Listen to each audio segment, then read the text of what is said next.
Merci beaucoup d'être là ce matin. Donc moi, je vais en quelques minutes vous parler du volet bien-être des animaux d'élevage dans le cadre de la révision de la législation européenne. Et puis avant ça, je vais en profiter pour vous parler un petit peu du travail de Humane Society International Europe. Je vais commencer par ça. Donc HSI International Europe, c'est la branche européenne de l'ONG International Humane Society. Donc HSI Europe a pour objectif vraiment la protection des animaux dans toute l'UE, avec des campagnes actives donc pour les animaux sauvages et domestiques, pour réduire et remplacer l'utilisation des animaux dans la recherche scientifique et les tests produits, et améliorer les conditions de vie des animaux d'élevage, que ce soit pour l'alimentation, pour les peaux ou la fourrure.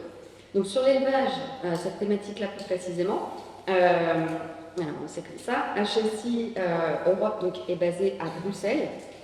Elle fait un travail de lobbying auprès des instances de la Commission européenne, mais aussi auprès des acteurs de l'agroalimentaire, les distributeurs, le secteur hôtelier, etc. Nous promouvons également des alternatives à l'élevage intensif et le développement d'options végétales. Et de plus en plus, nous proposons des formations à des grands chefs pour les aider à végétaliser leur cuisine. Voilà en quelques mots très rapidement. Donc on arrive sur la révision législative européenne. Donc c'est une révision majeure qui est en cours et qui traite entre autres du bien-être des animaux d'élevage. Cette législation européenne actuelle, elle est vraiment plus en phase avec les connaissances que l'on a aujourd'hui, les connaissances scientifiques, mais aussi les attentes sociétales actuelles. Et donc pour illustrer, on a cette enquête officielle Eurobaromètre qui nous montre que plus de 9 citoyens européens sur 10 pensent que le bien-être des animaux d'élevage est important, et 84% qui pensent que ceux-ci devraient être mieux protégés qu'ils ne le sont actuellement. Donc la Commission devrait présenter cette proposition législative à l'automne 2023, et celles-ci devront être évidemment examinées puis modifiées par le Parlement européen.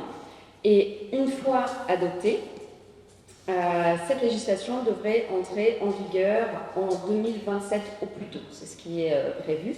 Elle portera donc sur les conditions de vie, le transport et l'abattage, donc des poules pondeuses, des poulets de chair, des bovins, des porcs, des lapins et d'autres animaux d'élevage, y compris les poissons. Donc c'est quelque chose de vraiment très, très, très important et très global. Et on estime, c'est évidemment une estimation aujourd'hui, qu'environ 370 millions d'animaux d'élevage, aujourd'hui confinés, devraient être impactés par ces nouvelles propositions législatives. Un œil sur le calendrier de cette révision.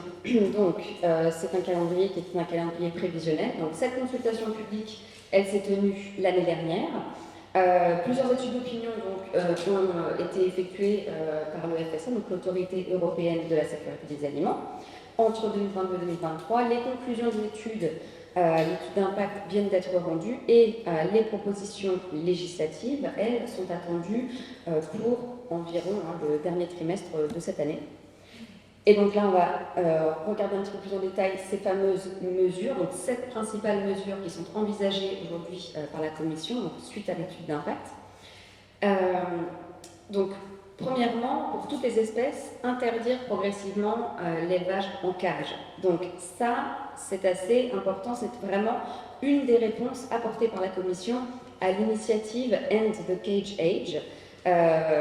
Et elle recommande donc d'interdire l'élevage en cage pour les poules pondeuses, les poulettes, les veaux, les oies, les canards, les cailles et poulets de chair. Également, de supprimer progressivement les stalles pour les truies et de prohiber l'attache des vaches. Alors, il faut quand même noter que des mesures d'atténuation sont proposées, comme par exemple l'exemption de cette interdiction de l'attache des vaches pour les fermes de moins de 50 animaux, et surtout une période quand même très longue de transition de 10 ans. Et ça, c'est pour la plupart des espèces. En ce qui concerne les autres points, donc mettre fin à certaines mutilations, interdire le broyage des poussins mâles, augmenter l'espace disponible pour toutes les espèces, limiter les temps de transport, créer un label sur le bien-être animal. Donc toutes ces mesures très importantes seront plus développées dans les présentations à suivre. C'est pour ça que je ne m'arrête pas dessus. Je vais juste refaire un point sur la 7e, à savoir prévoir la réciprocité de ces nouvelles obligations. Alors, qu'est-ce que ça veut dire?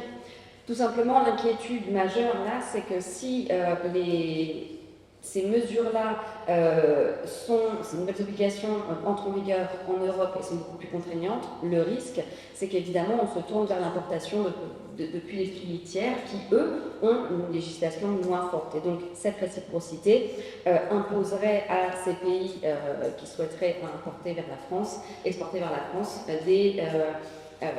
des mesures aussi strictes que celles qui ont lieu, qui sont en vigueur en Europe. Donc voilà pour cette réciprocité, et ça c'est assez important de le mentionner. La place de la France, donc là on revient à l'échelle nationale. La France, c'est, à le savoir, la première bénéficiaire de la PAC en Europe, l'un des plus importants producteurs de viande et de produits d'origine animale de l'Union européenne. Une place très stratégique, encore une fois. Donc, en quelques mots, premier producteur de viande bovine d'Europe et d'œufs de consommation, deuxième producteur de lait et troisième producteur de porc et de volaille.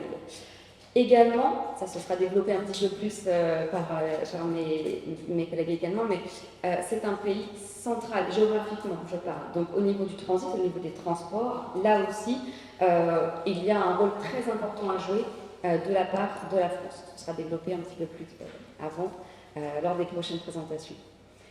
Et là, on passe sur les sujets qui fâchent, à savoir que la France aujourd'hui, c'est ce que Melvin disait un petit peu tout à l'heure, elle est la mauvaise élève, une des mauvaises élèves en tout cas, dans l'application des mesures européennes déjà actuelles. Depuis donc maintenant 30 ans en France, l'élevage n'a cessé de s'industrialiser. Il y a de moins en moins d'exploitations agricoles, ça c'est vrai, mais le niveau de production reste constant. Et donc du coup, c'est la taille des exploitations qui continue d'augmenter dans certains secteurs. Aujourd'hui, donc la France compte environ 145 000 élevages et plus de 8 animaux sur 10 se trouvent aujourd'hui dans des élevages intensifs. Quelques chiffres ici, 99% des lapins sont en élevage intensif, 58% des poules poteuses, 95% des porcs qui sont élevés sur caillebotis et sans paille, et 83% des poulets de chair qui sont élevés dans des bâtiments sans accès à l'extérieur. Également, juste, je reviens là-dessus, mais c'est quand même important, je reviendrai un petit peu après là-dessus, mais l'évolution vers cette industrialisation du système agricole français, elle a vraiment été favorisée par les subventions publiques et par l'action des gouvernements successifs. On parle de dizaines d'années. Les normes dictées par la Commission européenne sont bien trop souvent ignorées aujourd'hui par le système agricole français, sans pour autant que des sanctions ne soient vraiment appliquées. Par exemple, et là ce sont évidemment que des exemples, mais tout de même, la podéctomie de routine a été interdite, c'est la coupe de queue, a été interdite par l'Union européenne donc en 1994 et elle est pratiquée encore aujourd'hui par 99% des élevages porcins français. Et ça, c'est une étude un rapport de la Commission de 2020 qui l'a révélé. Donc que ce soit la directive porc, donc Pig Directive, directive poulet, poule ou directive veau, il y a des infractions quotidiennes alors qu'il s'agit de mesures normalement obligatoires. Et pourtant, ces entorses sont légion. Et donc ces politiques que l'on pourrait qualifier de laxistes, elles permettent aujourd'hui aux industriels toutes les dérives, aux distributeurs, aux entreprises agroalimentaires qui choisissent en fait de ne pas respecter certains critères, qu'ils soient obligatoires ou non. Il y a des critères non obligatoires, de dispositifs tels que le European Chicken Commitment ou le Global Mutton Pledge. Beaucoup de pays européens jouent le jeu, ce n'est pas le cas malheureusement en France, dans la majorité des cas. Et ça c'est important, la France est aujourd'hui, et ça c'est en raison de son modèle d'agriculture intensif, l'un des plus gros émetteurs d'ammoniac de l'Union européenne. Aujourd'hui, donc évidemment, l'interdiction des pratiques qui ont encore eu lieu aujourd'hui et qui sont vraiment cruelles, ne doivent plus avoir cours évidemment. Ça doit être couplé avec la mise en place d'une législation plus respectueuse de l'animal.